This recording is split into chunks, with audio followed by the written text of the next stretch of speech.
Welcome back to the Alter Ego Bros. I'm Andy, that's Nick, and today we're going to be talking about Toy Story 5. Don't forget to hit the like and subscribe button, and let's jump into it. I landed at a 5 out of 10. I rated it higher than I really wanted to, I gotta be honest, because I was kind of frustrated with this one, and I think Pixar has officially lost the magic with this series. I gave Toy Story 5 a 6 out of 10. I thought it was fine, but yeah, the series is starting to show some cracks here. So that's going to put Toy Story at a 5 on our tier list. And if you would have asked me prior to this week, if I thought that was even remotely possible, I would have said no. Why, you think it was going to go higher or lower? I thought it was going to be higher. I thought it was going to be at least 8 or above. Toy Story. So I don't really have a specific, let's talk about the story, special effects, or anything like that. I'm just going to rant. Rant alert, rant alert, Rant and Andy. That's what they call him. My name's Andy, and I'm emotionally attached to it because of that. And my sister's name is Molly, so it's just like, I'm invested. Docs. We almost debated not even doing a video on this one because we weren't really sure how to review a children's movie these days, because typically they're just like, it's good, it's probably great for kids. Didn't land for me as a 34 now, a year-old adult. So here we are talking about it, and it's mostly because that we grew up with this franchise, right? And it's one of those franchises that if you grew up with, you kind of have certain expectations at this point, and you're wondering why they're doing a Toy Story 5. Even Tom Hanks and Tim Allen are wondering, why are we doing a Toy Story 5? That should have ended a couple of movies ago. So with that, I thought the concept of the movie with toys versus tech was right in line with what they should do for a storyline. I think that makes perfect sense. Like, if you're going to tell a Toy Story 5, that's what you do. However, when you look back, you look at Toy Story 1, and it proved what animation can do and what you can do with animated movies. And then Toy Story 2 showed how you can take a children's movie, but then also just go a deeper level with some character backgrounds while also keeping it entertaining and really challenging that too. And then you look at Toy Story 3. And to me, that has always been the conclusion of the franchise, because it was a perfect ending. Andy grew up, handed his toys to Bonnie, and I know some people didn't necessarily like that, but it was the mature thing to do. It was the right thing to do. I thought it was the perfect ending, because throughout those 3 movies, you see everyone banding together and working together to get through whatever conflict they have to resolve. And that's what Toy Story has always been. But then comes along Toy Story 4, and all of a sudden, they decide to take everyone's character, everyone's personality, the whole who they are and what this franchise is, and completely almost basically do the opposite. I mean, you got Woody going off on his own. You got Buzz, whose only personality is I love Jessie, I love Jessie, I love Jessie. And all the other background characters, Rex, Ham, Mr. Potato Head, Slinky, all of the main characters you've come to know and love basically have no purpose anymore in any of these franchises. It's not the band getting together again and working together to resolve anything. I've always claimed that with Toy Story 4 and now Toy Story 5, these are side stories that are wrongfully named, because now it deteriorates what was one of the most perfect trilogies ever made. Give me a second. Let me see where I am in my notes. Classic Rant and Andy. Here's your Rant and Andy break. I think before I even dive into just like the story of Toy Story 5, I just want to quickly say, I think my biggest pet peeve just comes from the way they've treated Woody and Buzz. And they treated them like 2 friends who used to be the world's best friends and just grew apart due to life and whatnot. And it feels like they genuinely just don't give a shit about each other anymore. Because Buzz, for the past 2 movies, which is 40% of the franchise now, all he does is talk about how much he loves Jessie, and that's all his personality is. He used to be the cool space ranger from galactic outer space trying to defeat the Emperor Zurg, but now he's just Jessie's scent. I don't understand that storyline. Like, he has nothing to add to any of these stories, and he doesn't really do a great job, if any job at all, to resolve any of the conflicts in the past couple movies. Woody has decided to go off on his own, and now he's like trying to help other toys. I get that, but we don't actually see any of that stuff. Like, we just assume like he's out there doing that. And here it brings me into the Toy Story 5 story. The only reason Woody exists in this movie is because of a miscommunication on a radio call.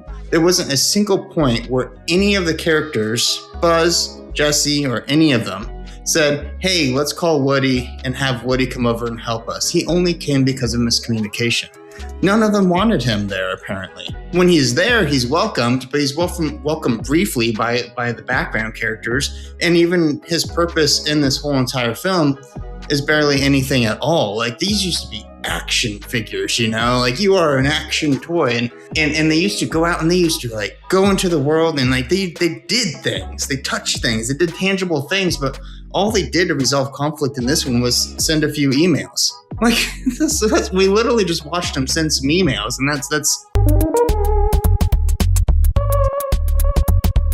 that's the plot. I made the statement at the end of this because I made the realization. To me, this is supposed to be Toy Story, not Bonnie's story. And what we got was more of a Bonnie story. And Bonnie, it's been 7 years since the last film. She hasn't aged at all. That's so incongruent with the rest of the films. Everyone ages with the franchise. That's frustrating. Buzz can fly now. That's neither here or there, but a lot of people, I imagine, find that kind of frustrating because you no longer fly with style. You just fly now. Jessie gets to tell her story for the second time, by the way. And I guess it goes into a little bit more depth, but like, why are we telling the same story we've already told before? We've heard Jessie's story. We know what happened to her. And all of that just kind of it takes away from Woody and Buzz and the story that they could tell and like getting back together. And just like, we just want to see a happy ending with them together. But at the end of the day, at the end of the movie, Woody just hops through the window and takes off and goes back to doing what he's doing as if like no one even gives a shit. No one cares that he's gone. No one really said goodbye to him either. He just left. Like none of it even matters anymore, and they're just distant friends now. And it's frustrating because when you grow up into this franchise and we go to see Toy Story 5 that we never wanted, nor did the actors want either, and we want to go in there feeling like a kid again, and you don't. I felt like I have truly grown up at this point. I have actually grown up, and I'm the grumpy adult in the theater now, and I realize it's not for me anymore, and that's on one hand, that's okay because it's just evidence that Disney has pivoted to the new, younger generation and it's for them now. But giving them their own franchise, it feels like this is supposed to be our franchise and they robbed us of that, and Disney has lost their way. And it goes to my argument that Disney should still separate children's movies from more adult movies and cater to both audiences. I wish they would do that, like Disney Plus for kids, Disney X for adults, or something like that. Last point. Here's another break from Rant and Andy. Needless to say, I'm sure a lot of people might be tired of me talking, but I can only imagine a lot of people can relate to all of this stuff. I just think when you have Tom Hanks and Tim Allen, just any interview I've seen of them, they don't want to talk about this movie at all. Tom Hanks would rather talk about his World War II documentary dumbass thing that he did recently than talk about Toy Story 5. They thought 3 was the perfect conclusion. After 4, they said, hey, that's the final one. Let's cut it off here. And then they went ahead and did a 5. I can only imagine they agreed to this film because they, just like us, were conned into a movie. And we finally saw the first time where Disney took this franchise and just made it a cash grab versus something that the audience needed to see. That's what I'm disappointed in. And I don't know how to feel about Disney moving forward for quite some time right now just because of it. That's it. Yeah, what he said, but pretend I said all that. We can leave it at that. It can be as short and sweet as that. But if you have something else to add, that's everything. I'll do quick pros and cons, right? Pros to this movie is that Jessie did take the lead. I did like that. However, I do think that this was just a rehash of Toy Story 2, at least her portion of Toy Story 2, but in a framing that was already told in Toy Story 1, right? It's another us versus them story. And in Toy Story 1, it was Woody versus Buzz. And then later on, Woody and Buzz versus Sid's toys, right? They're different. Get them. We don't like things that are different. This was the same thing, just told very poorly. Toys versus tech, and everybody came together at the end because they have to, right? I thought that the toys versus tech storyline fell really flat for me. because this is Disney we're talking about. Not only is Toy Story is tech. It literally is tech. But number two, they want people to subscribe to Disney Plus, which they're perpetuating that very thing that they're attacking in the movie. So that whole plot point just fell very flat for me. I thought the addition of Conan O'Brien as Smarty Pants, I loved him. I thought that was really fun. Me too. That was my favorite part. I thought that the imaginary cutaways that they had were fun. That was something that was fun to watch, and just to kind of get inside Bonnie's mind and then later Blaze's mind and how they were playing together. That was cool. Didn't we get into a lot of the math, right? How many times do there need to be a billion Buzz Lightyears? It's like, is that just a requirement storyline at this point? From the very beginning, I was confused. That was a weird way to start the movie.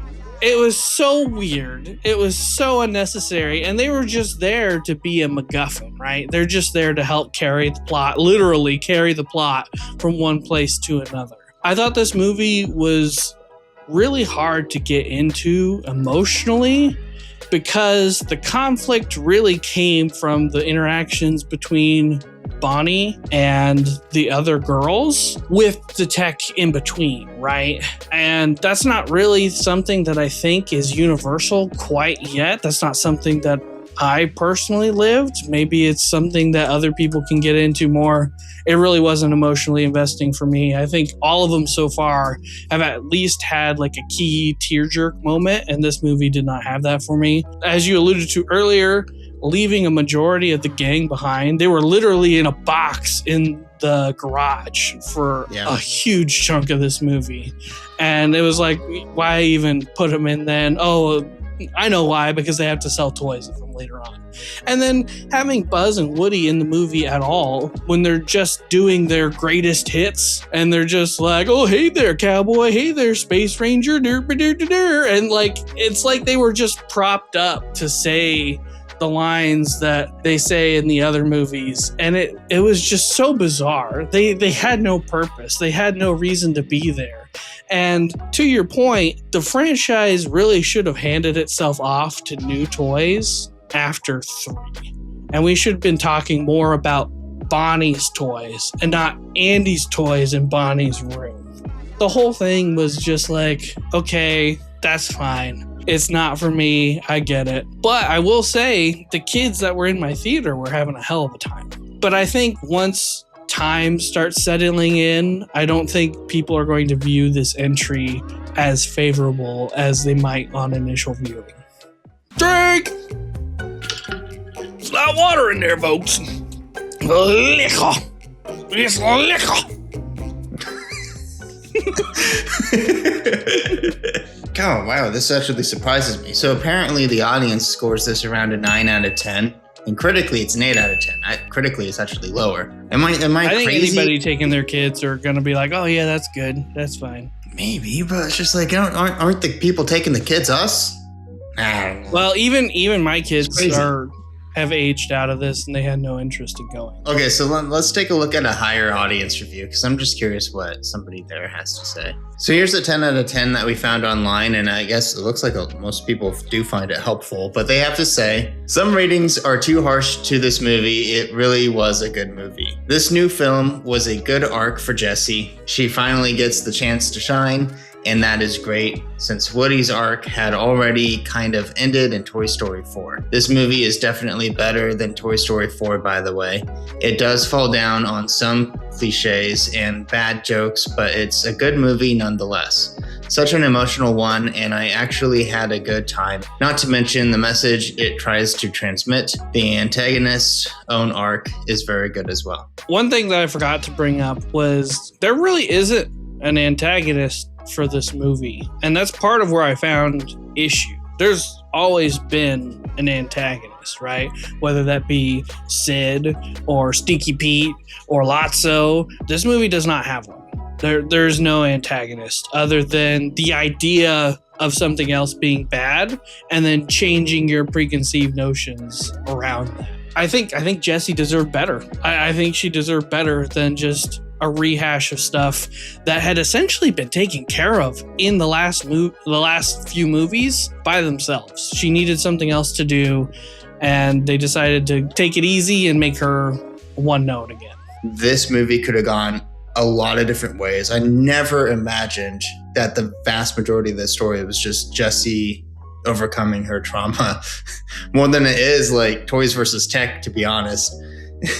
So and that's interesting to say too, because the marketing would have you believe that it's Toys versus Tech all the way, and that it has nothing to do with Jessie, which is kind of strange. I don't agree that it's better than 4. I thought 4 was actually worked out pretty good, and it actually still had an emotional ending to it as another goodbye. It literally didn't even have a goodbye, so it just felt like it was another reason to create Toy Story 6, which I would like to hope they never do, but I can certainly bet that if they do, Tom Hanks and Tim Allen are definitely not going to be a part of that, and you're not going to put butts in seats. But with that said, let us know your thoughts down below. Do you agree with us? Do you disagree with us? Like, we're genuinely curious to listen to you, and I don't know why you're mocking me. Don't forget to like and subscribe. We have Robin Hood we're going to be talking about next. So, and remember, we're just 2 regular dudes doing regular reviews.